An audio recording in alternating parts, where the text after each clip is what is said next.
night in Denver, Colorado, I watched the first man step foot on the moon, and that fixed that date in my mind. I had never seen the ocean, and that night at 2 in the morning, I decided it was time to go see the ocean. And I had never hitchhiked in my life, and had never been very far away from Wichita. Anyway, portrait was done shortly after my return. I traveled 6,000 miles in 6 weeks on no money.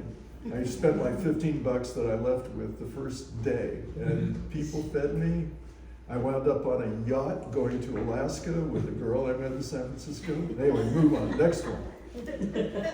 Then I went from being a hippie to falling into this job as director of the Wichita Art Museum Mobile Gallery. It was a 50-foot semi-trailer that I assembled exhibitions for and took to 35 towns in Kansas. And I went from being a hippie to feeling like an insect in a spider web, trapped along with all of these other things. I had a secretary, I had a budget, I had, next. So that was a self-portrait. This is my semi-trailer. I put together a show of Picasso. I just wrote away to museums and they sent me things, it was all prints, of course. Original, I had a blue period etching. And it was his 90th birthday, so that year I did Happy Birthday Picasso. This is the inside, and I lectured to 35,000 school children a school year. 2 lectures an hour, half an hour each lecture that went through here. Okay, next. And my dog traveled with me. He got more press than I did. Next. From that, I got a job as director of the Michigan Art Train. I'm just going to kind of shoot through this period of my life, but it was kind of interesting. It was a 5-car train, 1939 passenger train that they converted into a mobile museum. Detroit Institute of the Arts supplied the art. Next. This is a 15th century suit of engraved German armor, and you can't see it, but well, you see a reflection. On the other side are 3 Egyptian canopic jars. And there was a Picasso and a Kandinsky painting farther on down. And I had about 200,000 visitors go through it in 9 months in the Rocky Mountain States. 4 towns in each of the Rocky Mountain States and Nevada. Continue. Next. And it had a studio car. We had 4 full-time artists traveling in the train, with the train. And they would talk to all the visitors that would pass through. Next. Oh, you'd meet interesting people. This is the Pennsylvania kid I met in Gillette, Wyoming. He was the king of the hobos for the 4th year in a row. They have a convention, I think in Iowa or someplace like that, and all the hobos congregate and vote for the king of the hobos. And I went over and said, hi, who are you? And he came over and sat with me for a while. He was probably in his 70s. And I complained to him. I said, I was really having a hard time managing my staff. And I'll never forget what he said. He said, never command or demand, always reason. That's from the king of the hobos. Pretty wise counsel. How old is he? He must have been in his 70s. He was about ready to retire. His girlfriend, who was a hobo also, they were going to meet in Florida and stop traveling, pretty soon. Next. The train yard in Salt Lake City. I was doing watercolors, for my journal. Next. This is this is Douglas, Arizona, and it's the smelter for the Bisbee copper mine. Next. This is my staff and me. This is 1973, so and I had 4 artists, and 3 technicians. And next.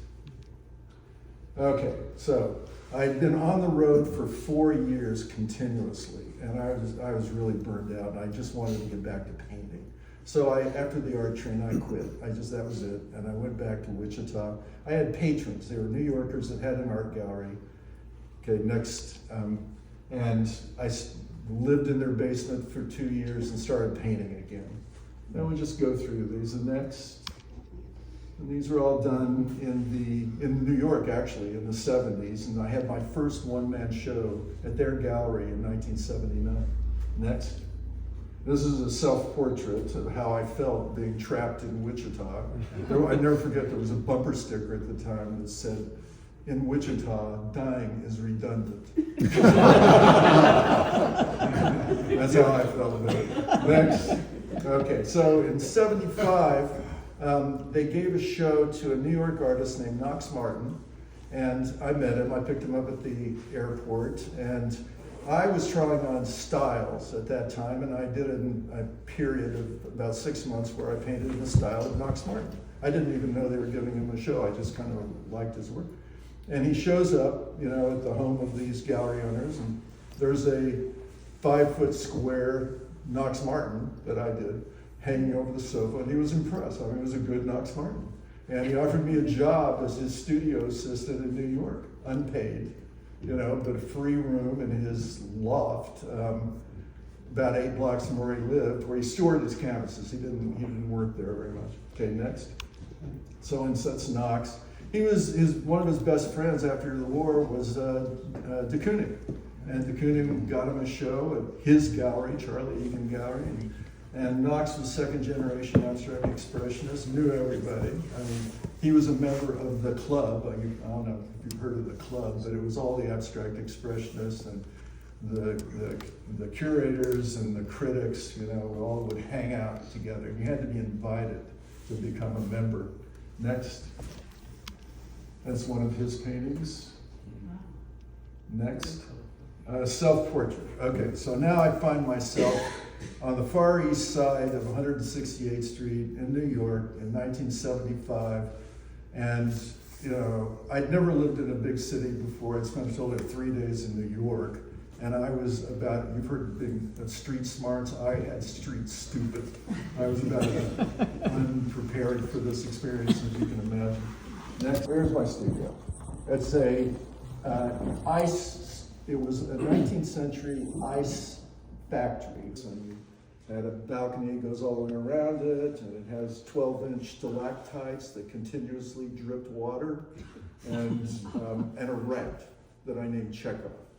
Now, I'd had a pet skunk in Wichita and a pet squirrel for 6 years, so it wasn't unusual to have wild animals around, but I hadn't really had much experience with rats. Okay, next. And it's me working. Oh, it's me working on this painting, by the way, that Snowson. And I did not own a camera. I refused to own a camera till I had to get one for some mural paintings. And the big painting you see there is 7 feet square, done from the small one. That's now in the Whitney. And it's the view. You're looking right at what I see when I open my door in the winter. Next. This is called The Critic. And it has 2 meanings. First of all, that neighborhood, you can't imagine how dangerous this was. I'd go to sleep when I got there, it was pump shotguns and handguns.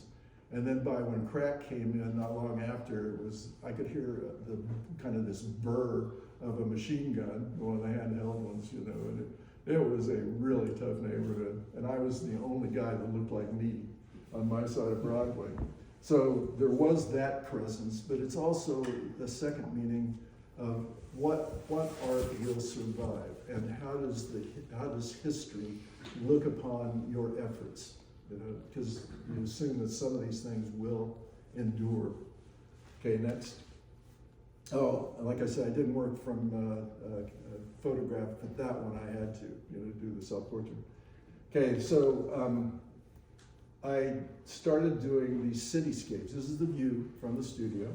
Open the door, this is what you see. This is 6 inches by 9 inches, a little panel. And I would do the drawing first, you know, so I established the schematic, and then I would paint from life. Next. This one is 48 by 54 inches, and it's autumn. And there's it's a funny story. There's a dog right there. You can see that it was owned by the people that had this car park, and during the day they let him out in this area where the cars were stored at night. But during the day they kept him on the roof, and he would walk along this ridge. It just made me nervous watching him, but I kind of identified with him. This kind of lifestyle we both live. So this painting, now I moved there with $1,500 that I made last 17 months. I had a budget of $15 a week. I would go over and have dinner with Knox and his family, but breakfast and lunch were on me, and it was a challenge. And in 7 years, my best year of earning, I made a vow when I moved there that I would never earn another dime except with my art, and I kept it to this day. And it was tough. I'll tell you a little more about that. So this piece, like I said, is 48 by 54. And when I had my first one-man show in 1983 in New York on 57th Street, Raphael Sawyer took a liking to this painting, and he arranged for the American Academy of Arts and Letters to buy it and donate it to the Museum of the City of New York. So I was very proud to. This is the first museum that I was ever in. Next. Oh, there's my dog. Yeah. Am I out of the? You're good. You're good. Okay, next. Now, before I do the paintings, the Cityscape series, I did a very detailed drawing. And like I said, I refused to own a camera until I was 34 when I had these mural projects and had to have one for details. But this is all done the hard way. I'd hold a pencil up at arm's length, measure the width of the window, it's this wide, and then the building is this many windows wide, with kind of one eye closed counting, and then the same thing vertically. And I used push pins. I had a horizon line, and then I used push pins with black thread that I could move to get perspective, to get the 1 point perspective. I had to move the push pin over. Next. So using that 6 foot drawing, I then transferred it to the canvas, and then I could do the painting. This is spring, and it's just another view. I became fascinated with the street life. It was so different than where I grew up. Everybody was Hispanic, and black, and it was just another world. I was an immigrant in an immigrant community. I was an outsider, as were they. Next. And then this is the little painting you have here, so you can look at it. Okay. There's 3. Go ahead, next. Yeah, you can see.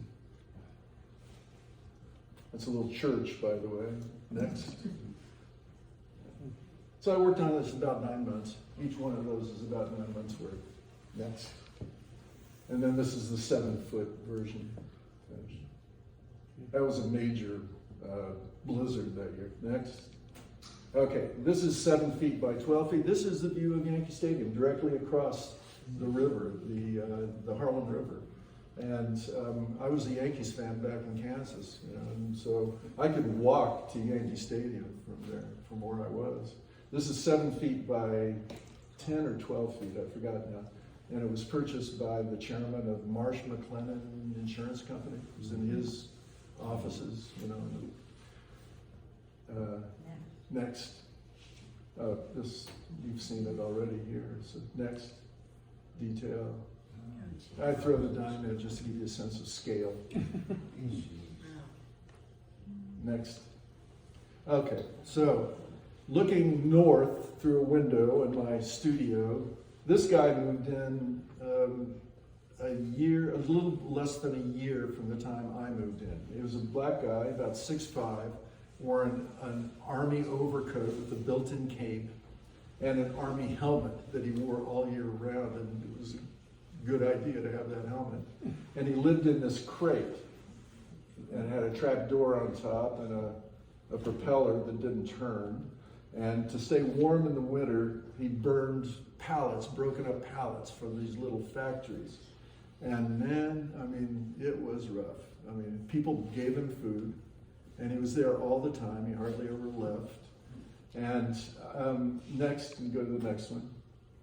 And I identified with him. They turned the heat off in my space on weekends. So for 3 nights, I didn't have heat. And in the winter, there were cracks in the walls and some broken windows, and it was cold. You know, I had to wear both pair of jeans that I had and all of my shirts just to stay warm.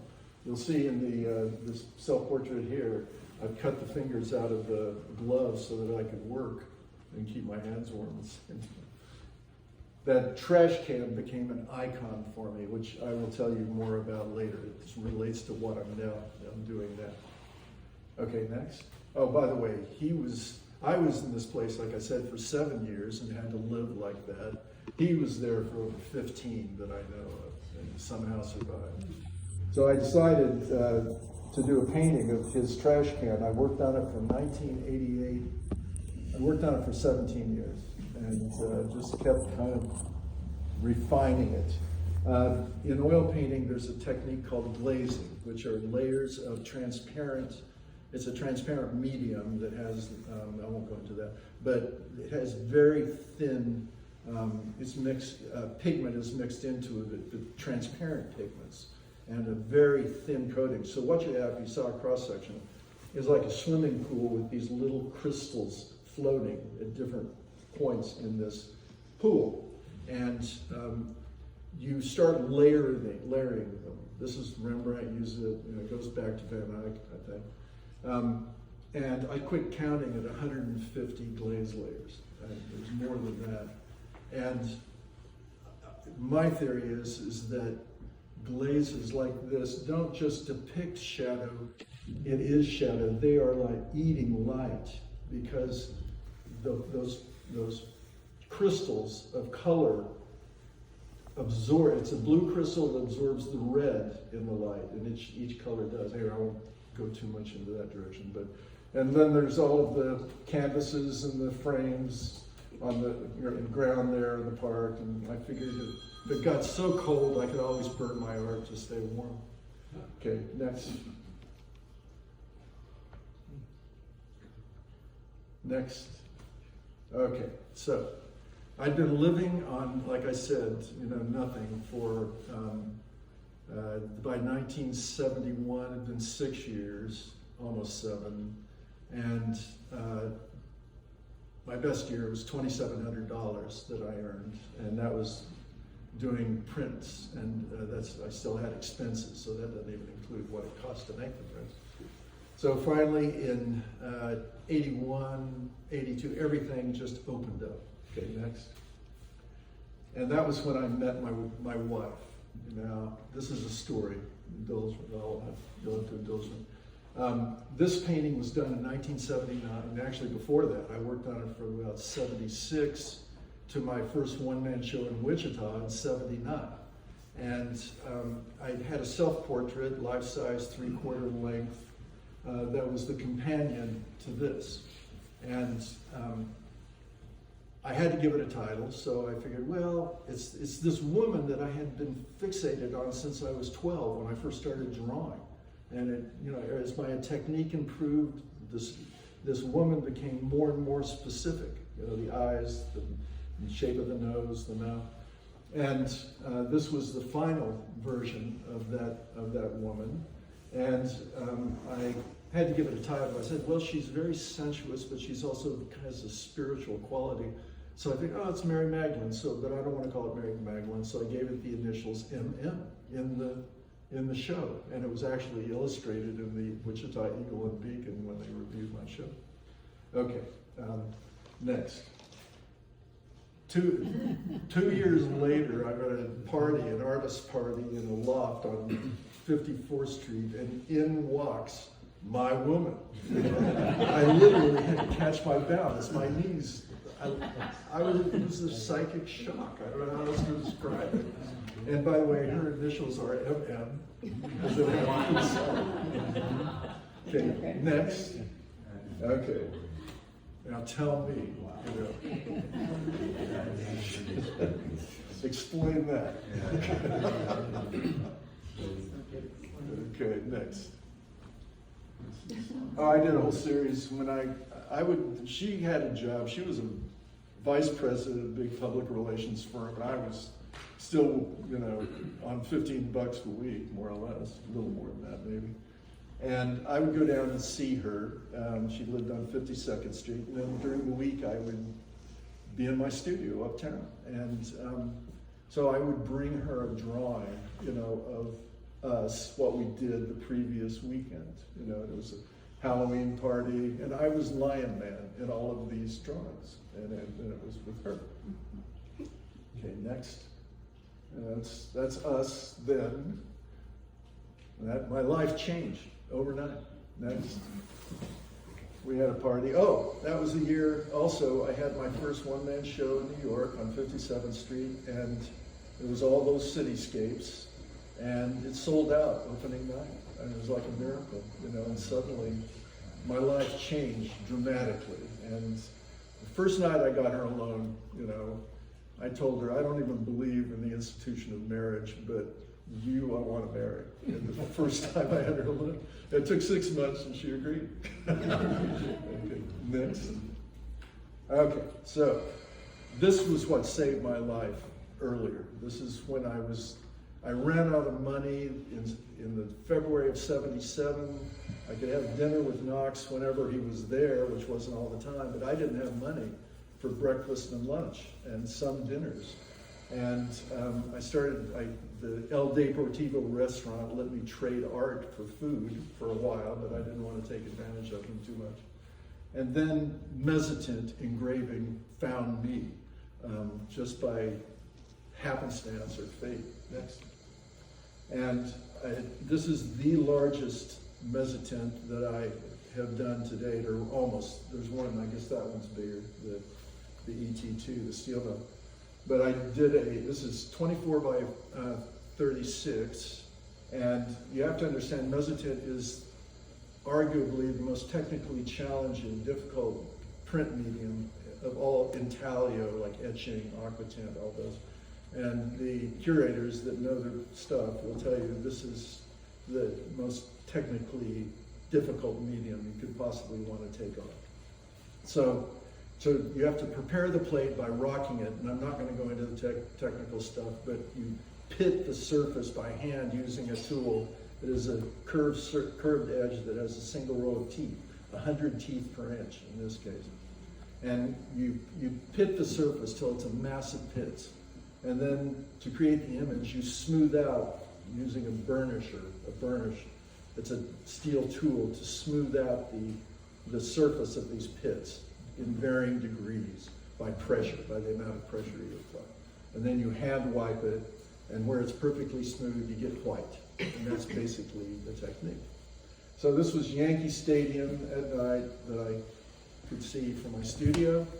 And all of a sudden, the Metropolitan Museum bought it.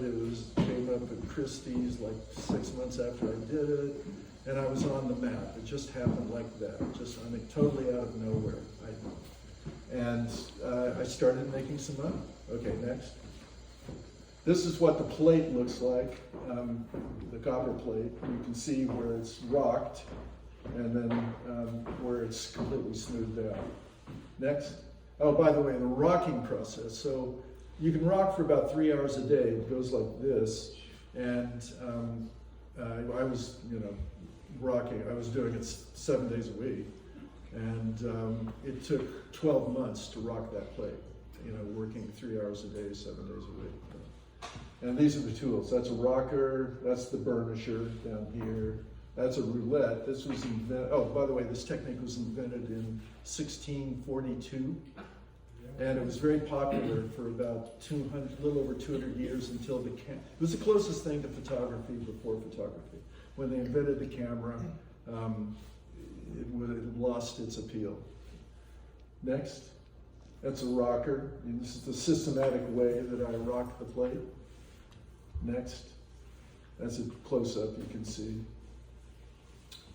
Next. This is, I'm not working on Yankee Stadium, but I use multiple viscosities of ink. I mix varying amounts of oil, very carefully measured with a hypodermic needle, or syringe, and I blend them it's like finger painting with my fingers, and then I use tarlatan to kind of smooth it out even more. Next. This is what you're seeing here. That's mine. It's called ET2. I did a series of steel images.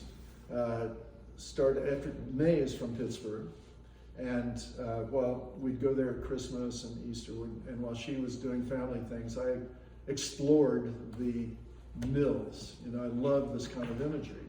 And this was a very famous one. This is Carnegie's first mill, called Edgar Thomson, and it's where he introduced the Bessemer process to America.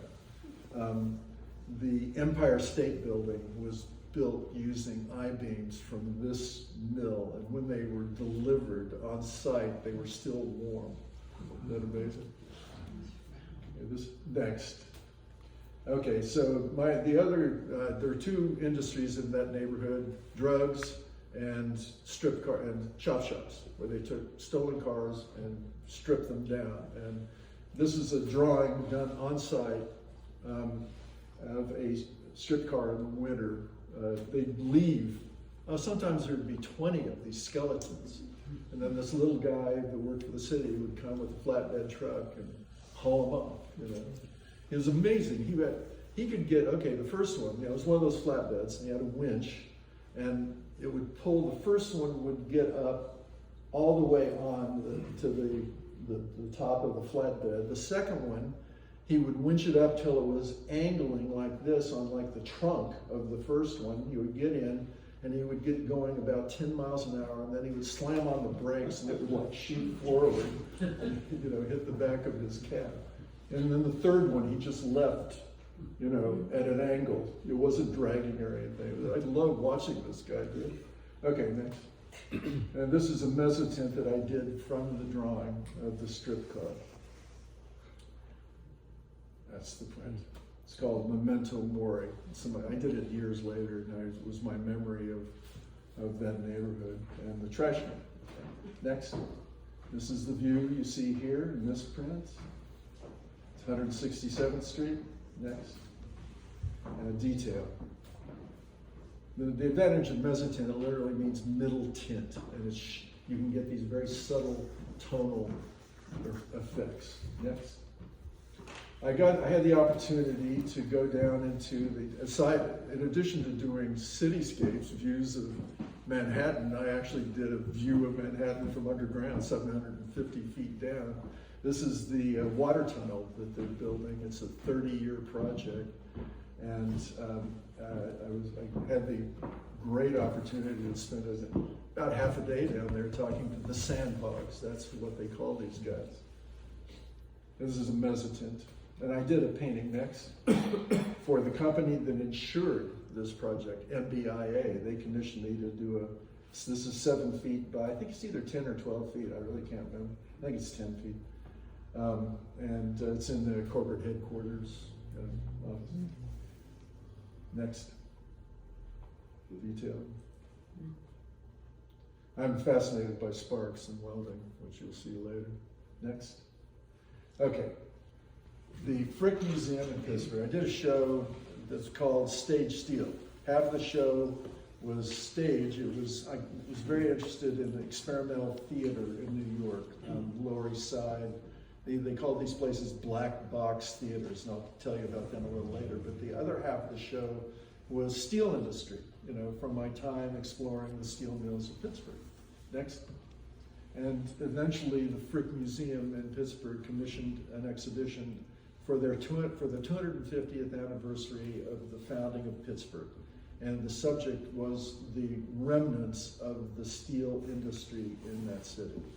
This is Braddock. That's the Edgar Thomson Mill at the very end of the street. It says a lot about the state of the steel industry at that time. This collapsing building. Continue. Next. This is a detail of Edgar Thomson. I went around, I'd draw from our car at night, and then I owned a camera by then. For some of these, I had to take photographs because we weren't there long each year. Next. And then this was an interior shot in Canton, Ohio at the Timken Mill, and they approached me to do a mural project for their headquarters. And I got to spend 3 days and nights in these amazing mills of theirs. Next. These are little. These are about, I think, 8 inches square. Next. This is Clairton Mill. This was Frick's first project. It's a coke mill. Next. It's from the other side of the river in the winter. Next. This is Edgar Thompson. This is an oven, and I did 2 of them, and it's a pastel over a black mezzotint sheet. That roughened surface, when you print it, it still has a texture, and it grabs the pastel in a beautiful way. So I developed this technique over the years. Right. Yeah? What? It's fabulous. Oh, thanks. I mean, they kind of remind me of Rothko in a funny way. Next. And this is the cover of a electric arc furnace. And you can't see them here, but there are 3 holes in the top of this lid that the electrodes are passed through, and the electrodes are the size of telephone poles. And at night, when they flip the switch, man, it's like it's like Spielberg designed this, with these shafts of light emanating from every orifice in this furnace. And this is a 7-foot. Well, yeah, this is good. This is a 7-foot tall drawing of the Clairton. Next. Detail. Next. Go back to the original just for a second, would you? Sure, go back. Yeah, let's just look at that for a second. 7 feet. Yeah, it's 7 feet. Yeah. And that's graphite on paper? That's graphite on Bristol. Yeah, it's a very smooth, hard surface. Right. And I put actually down here, this is just an extra sheet of blank paper to get that. A la Dielenkorn. Wonderful. Where is that now? Peter Kimmel. Oh, it's a fellow in New York bought it.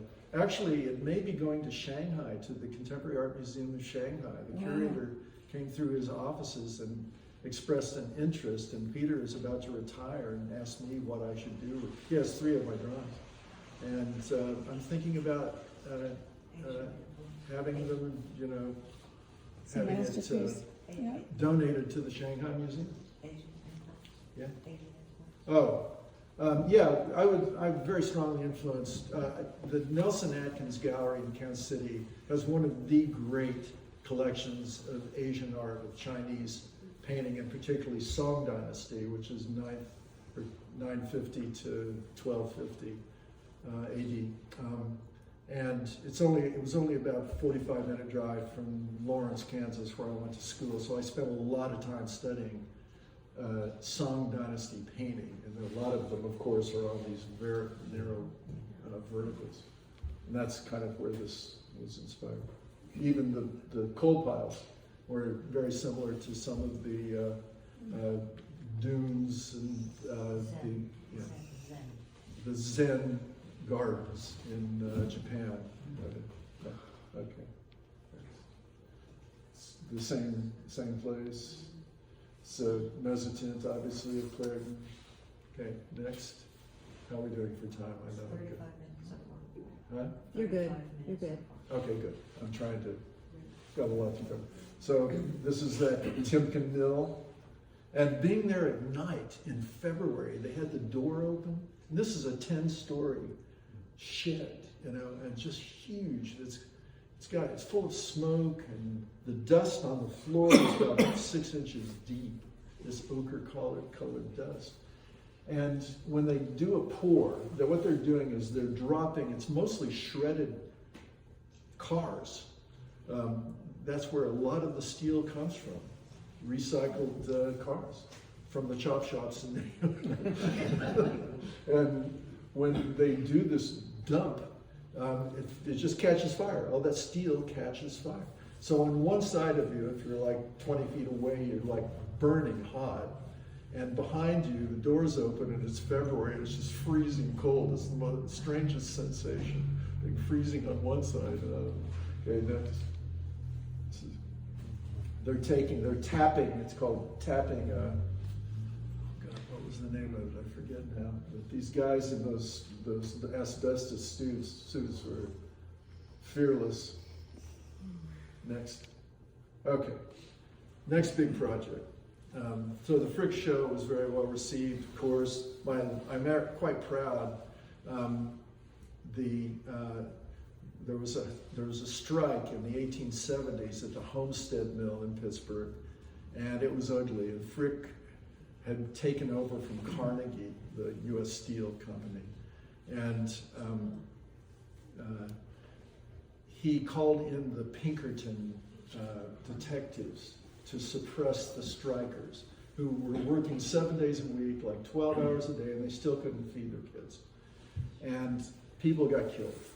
As a result of that protest, no steel worker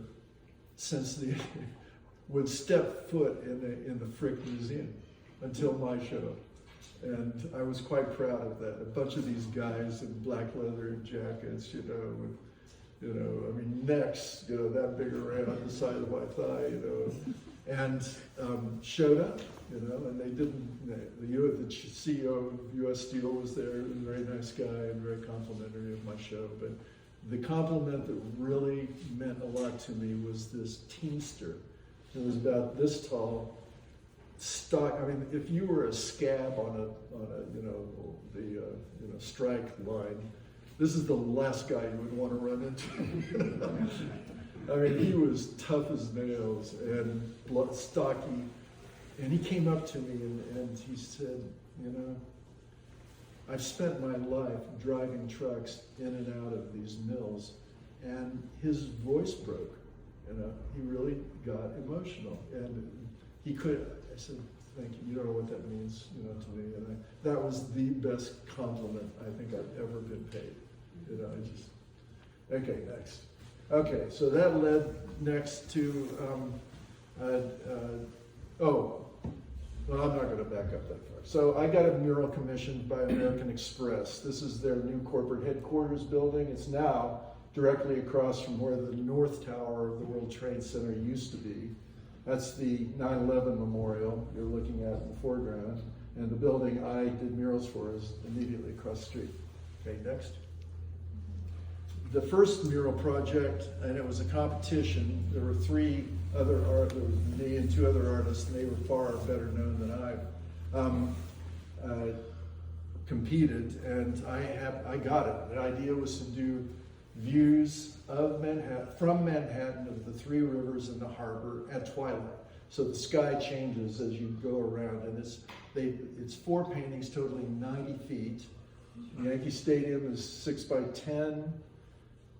Next, detail. This is a study for the East River. It's on 82nd, at 82nd Street. Next. That's the East River. Next, detail. Hudson River. This is 36 feet by 6 feet. Next, looking south. And this is the harbor. Okay, so they gave me 2 corner offices in the old corporate headquarters building. They hadn't moved out yet. And this corner office had a view of the Brooklyn Bridge and Manhattan Bridge down there. I threw in a self-portrait mirror. Next. That's me. Next. This is the view of Brooklyn. Next. Oh, so these drawings, the schematic of these paintings, the schematic linear drawings, the drawing is, it's about 20 feet long, about 5 feet tall. I used a surveying instrument called a transit to do the drawing in these places, and then had it blown up to the size I needed at a blueprint company, transferred the schematics to the canvas, and then painted the details. And for this, you had to use photographs. You know, I mean, I did all the drawing. All the drawing there is mine, but the details and the color and things like that had to use photographs. I had an 18-month timeline to do all of this work, 90 feet.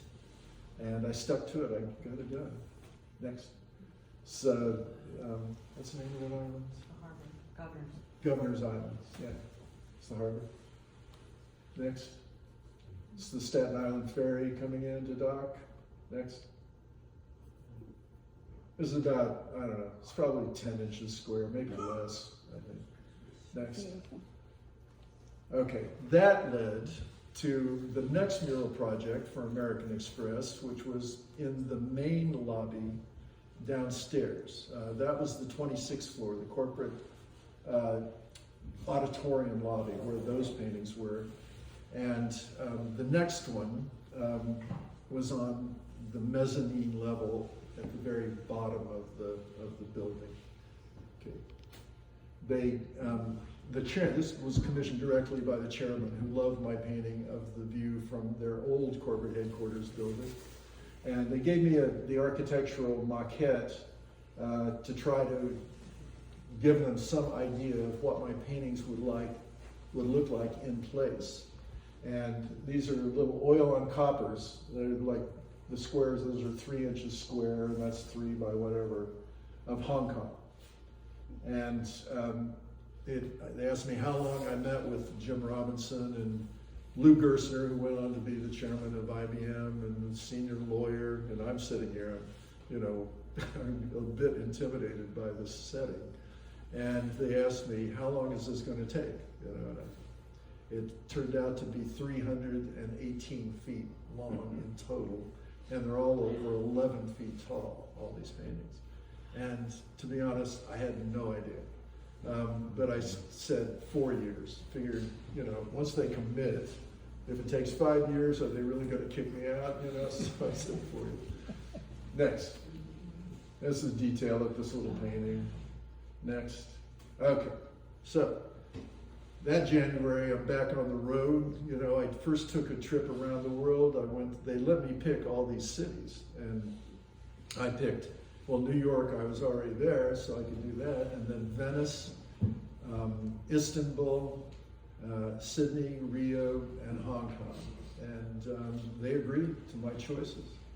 And I took a trip first, a week in each city.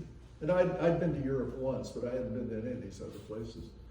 I went to each city to pick out the location that I'd be working from, work out the logistics, where I'd store the equipment.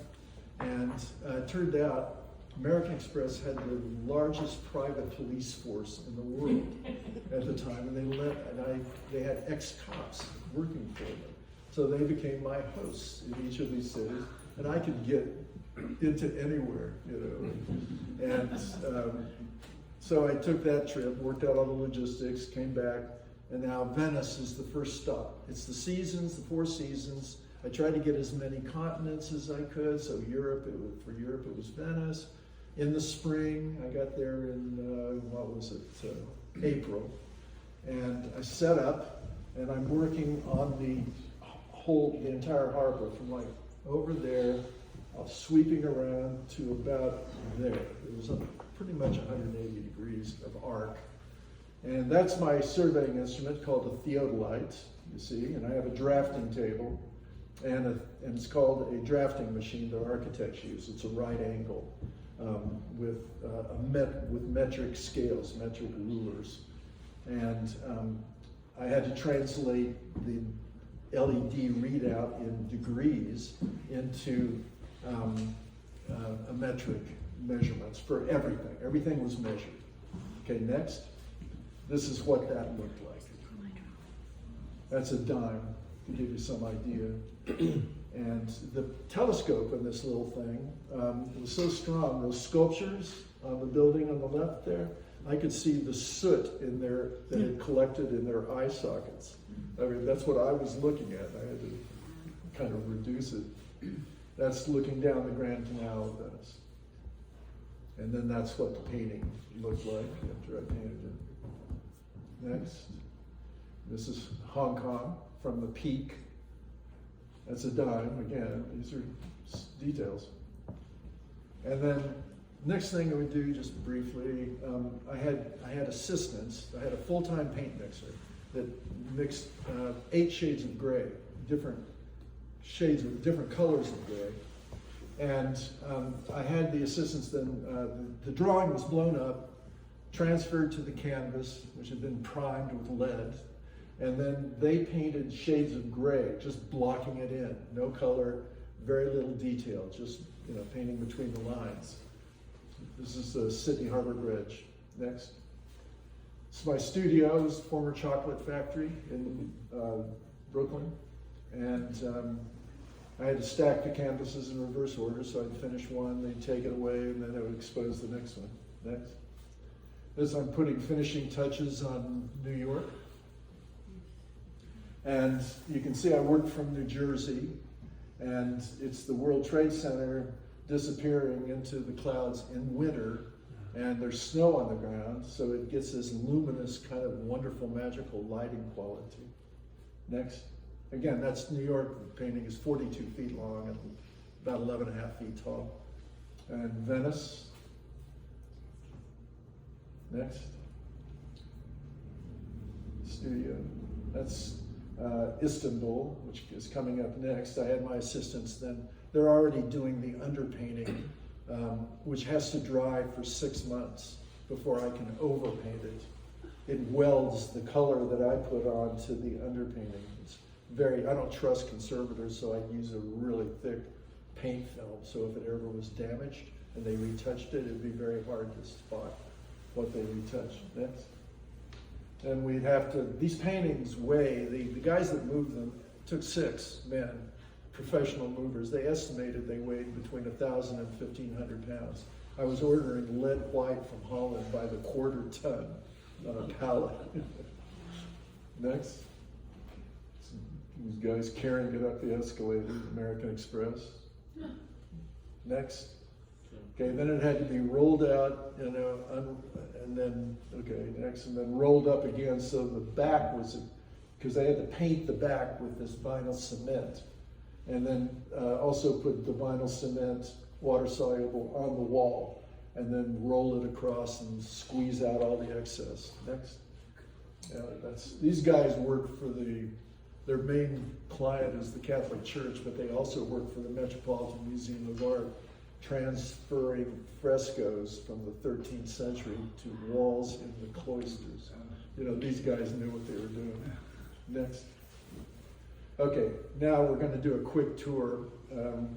This is looking down the north-facing wall, so it's the northern hemisphere cities, New York, Venice, and it's the times of day. So this is New York in the winter, at night.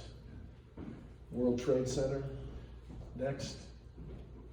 The lighting has changed. This is the whole complex was purchased by forget the name where the company came from. It's Brookfield place now. So the lighting changed the way they look, and they've also oxidized, so they've become a little paler over the years. Next. So I finished this in 1989. So this is well before 9/11. And that's the Winter Garden is the name of that building. Next. New York has the thickest paint of all. It was the heaviest, they said. Next. Next. Okay, then Venice comes next. Now what I tried whenever possible to use the architecture to kind of, here, let me just explain. The horizon line of the water line is the same on Venice and New York. So I tried to kind of rhyme the two paintings together using that feature. But also the bell towers of Venice are like predecessors to the skyscrapers of New York. So it's kind of, again, it's sort of rhyming. Are you doing this from South Georgia? No, I'm doing it on, up near where they have the Venice Biennale, looking across at San Giorgio. Giardini. Yeah. Giardini. Yeah, it's near it's the Giardini stop on the Vaporetto. Okay, next. Okay. And this again, it's spring. I was there from April till June. May found us a great apartment on the Grand Canal that American Express paid for. I think it's almost an hour. Oh, God. Keep talking. I'll blast through these. Okay, you're just going to get the visuals. I'm going to have to stop talking now. Okay, go.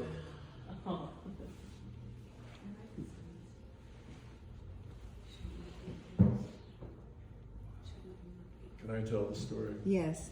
Don't stop talking. All right. So, next slide.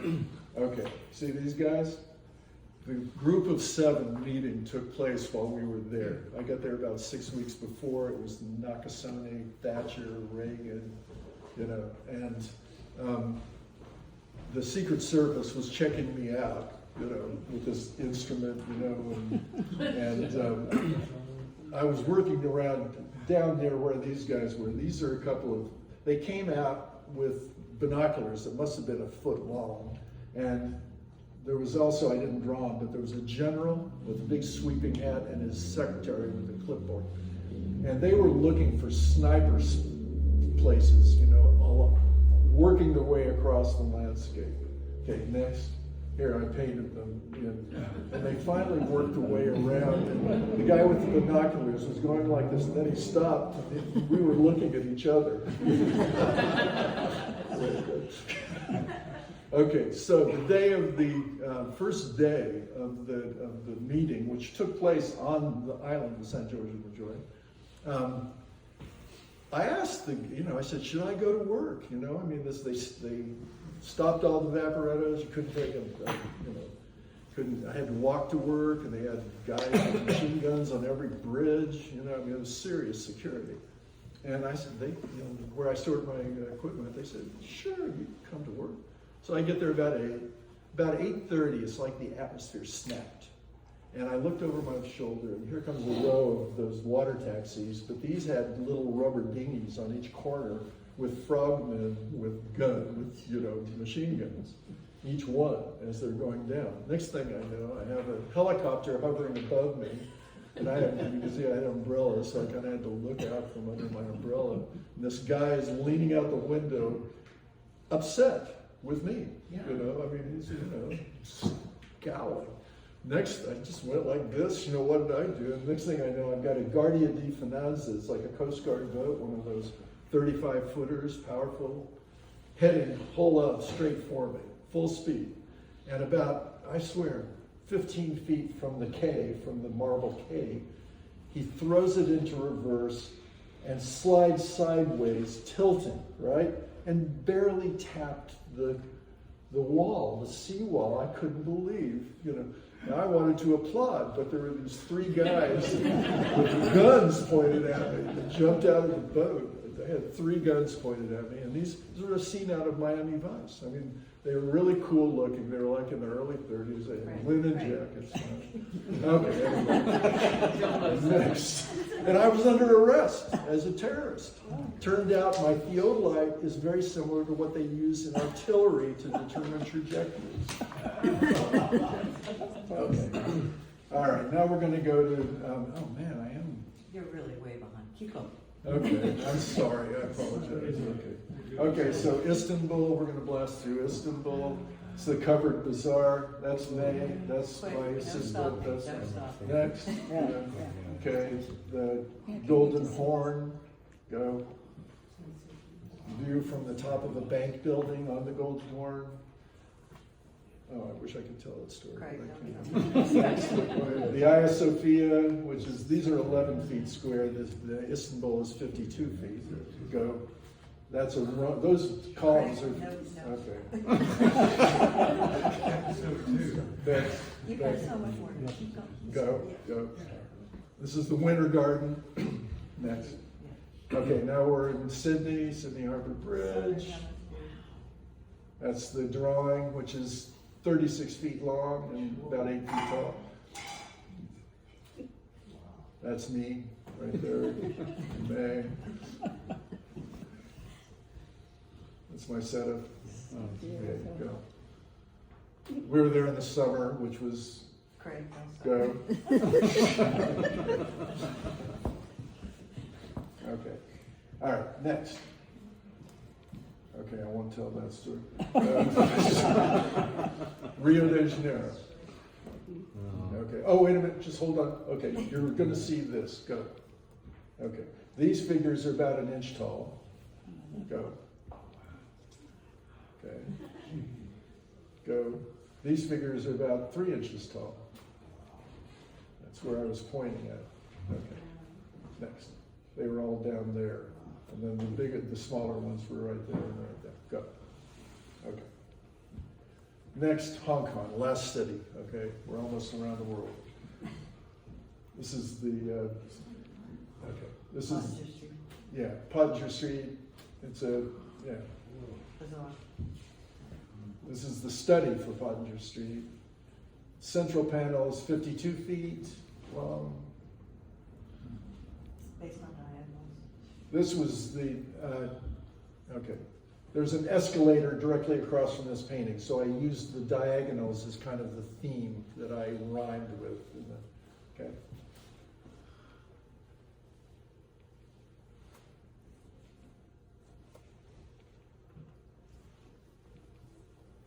It's the drawing. There's the escalator. Okay. That's what the grisaille underpainting looks like when it's finished, all shades of gray. Okay, next. This is a study for the final painting there. Go, detail. And then this is the 11-foot square painting. Okay? All right. Okay, now we're going to shoot through 9/11. Go ahead. Did you do all those in 4 years? 5, yeah. This is the building right here. The North Tower was right there. And go. So, my painting, this was our, 8 years after I finished the project, or 9 years. Go. That's my building right there. And I figured out they're all destroyed,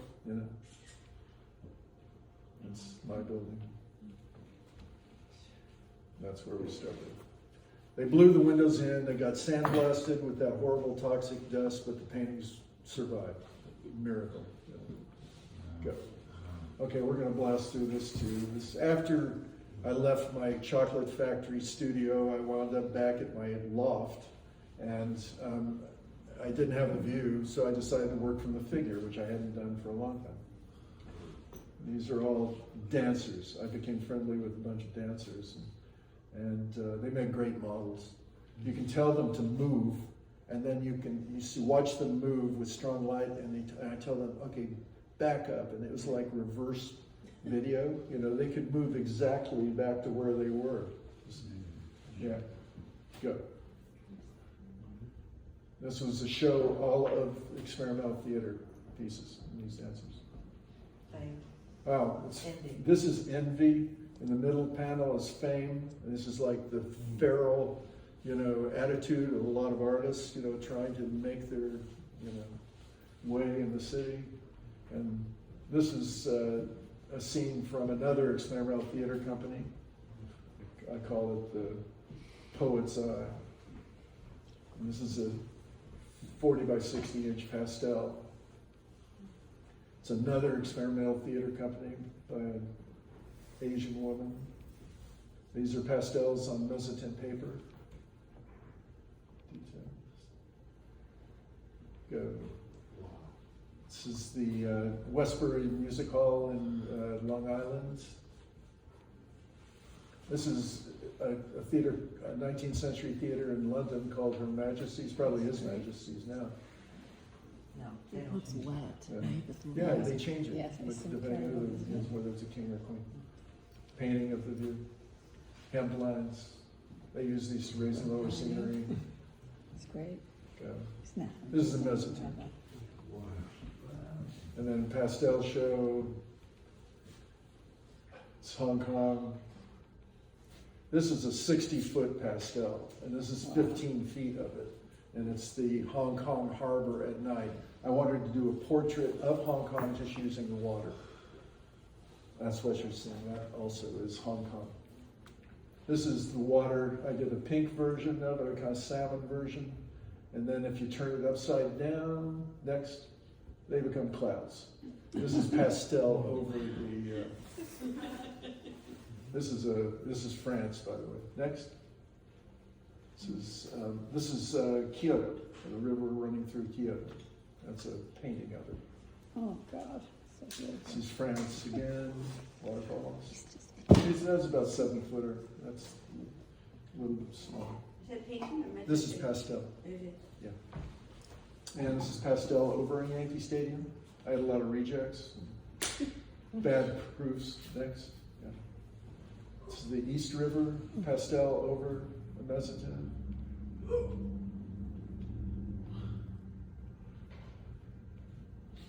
And I did three rain versions of this. And where are these? I still have these, Some. yeah, the Some were rain sold. pieces. Some were sold. So I did, I think 3 versions. I sold one, kept 2. And then back to the trash can. Okay, now we're at the end. I'm about to go through what I'm doing now. Okay, so this is a drawing done about 4 or 5 years ago of the trash can. And I did 3 versions of it actually. What's burning? Pallets from the factories. Okay, now here's what I'm doing now. I've gone totally non-representational, and I'm working with sparks. These are pastel over a mezzotint that I put about 9 months into. I captured these sparks and then I traced them all out and then transferred them to a plate and then burnished them, and I really don't have time to go into the theory, behind this idea, but basically I call it visual music. There's kind of there's a fabric, underlying, it's not chaos. There seems to be an organizational structure to these apparently arbitrary sparks. And these are all pastels over mezzotint. And there's 6 of these that I have done now. What's the size of these? 24 by 36. They're the same size as this, right here.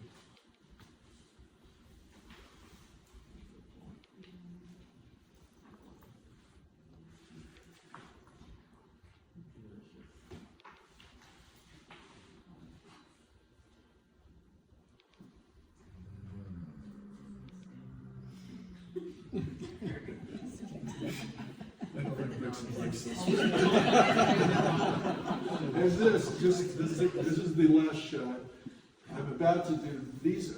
This is the largest hand rock mezzotint in history. It's 34 inches by 55 inches. It took me 2.5 years to rock at 3 hours a day, 7 days a week. And that's a solid black proof pulled from it. And I'm planning on doing on one of them it's going to be sparks. I won't go into any more about it. And then for one of them, I want to do a diptych. I want to have the void, the solid black, and the other one is going to be like a quasar, and they all hang side by side. With sparks blasting out of them. It's a And that's it. supernova. Sorry, it takes so long.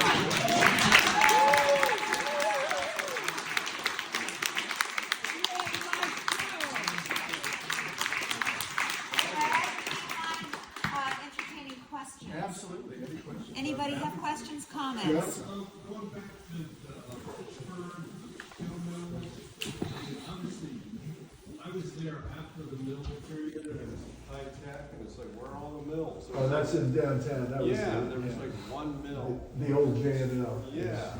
Yeah, so that period doesn't exist. Yeah, no, it still does. Oh, it does? Yeah, matter of fact, the Edgar Thompson mill has expanded.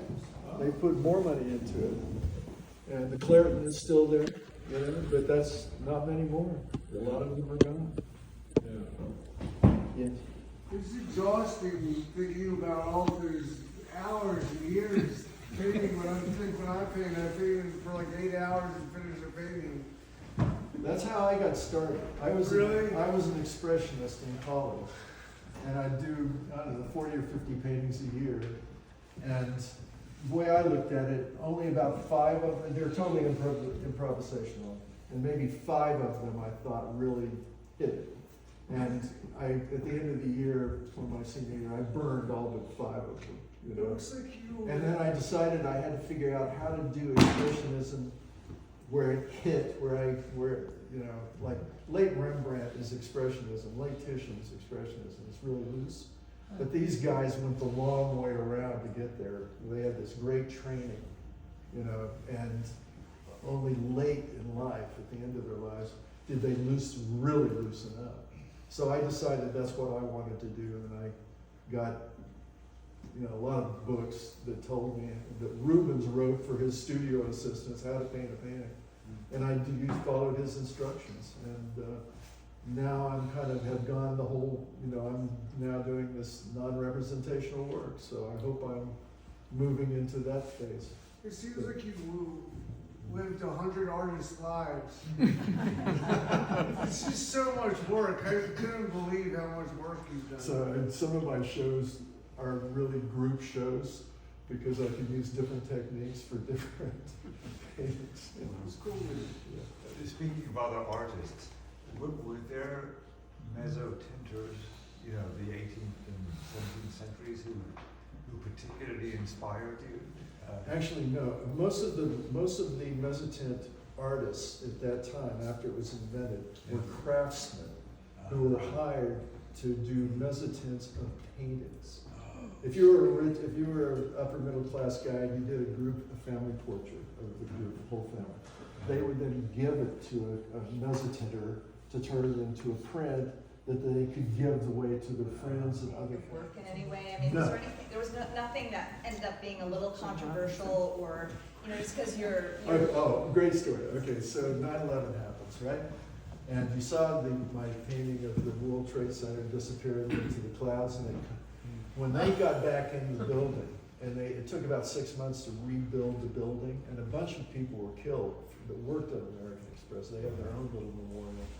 A group of them were upset with my New York painting because they thought it looked too much like 9/11, and they wanted it removed.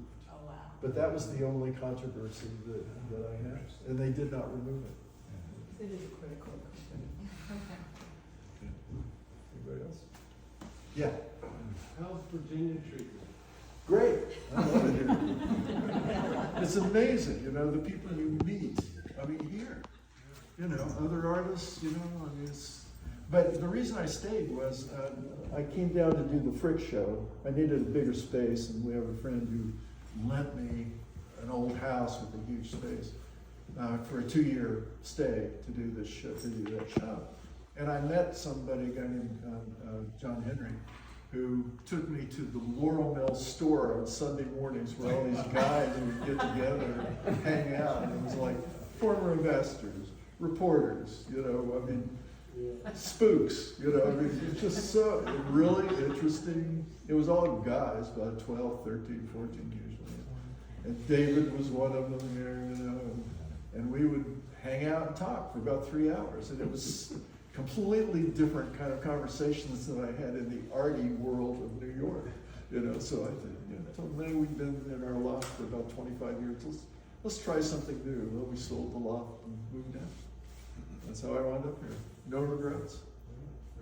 I've got a Morton barn for a studio, you know, which I love. Yeah. Okay. Yeah? Welcome to Virginia. Well, it's been 15 years. I feel like I'm kind of settling in. Okay. I have a question. Yeah. So you've done so much, I mean, monumental is sort of an understatement, but how would you define success as an artist? Well, I can define Like, how do you know that you've been successful for you? I don't feel that. I mean, occasionally, you forget all about, your reviews, and I've had mostly good reviews, but they kind of go in one ear and out the other. I forget, I'm writing a grant proposal right now, and May dug up all these reviews that I completely forgot about. And I think the secret, let me just put it this way, the secret to success in my definition of the term, which is the artists I most respect are the ones that keep evolving. There's a lot of artists that kind of find a methodology, tied with the subject matter, a style, and they kind of keep doing that. The Giorgio Morandis of the world, and I'm not art. They go deeper maybe into what they do, let's say, but they don't grow in the way that I would like to, by taking risks. You just have to keep trying to do things that you don't know how to do yet. And that's what I'm doing with this, according to Jane's term, meta-representational work, is taking on a whole language that I've been at now for 6 years, and only in the last 2 years is it beginning to come together with those pastels, as you see. Yeah. So success, that the ages will determine that. Fashion is notoriously fickle. It comes and goes. So you can't really count on fashion to determine endurance in the arts. Anybody else? Okay. Anyone else? Thank you. Okay.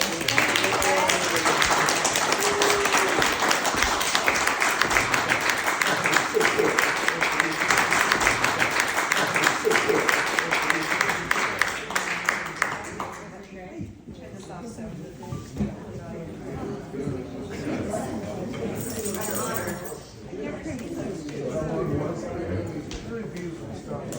It's amazing. I've never seen anything like it. I've never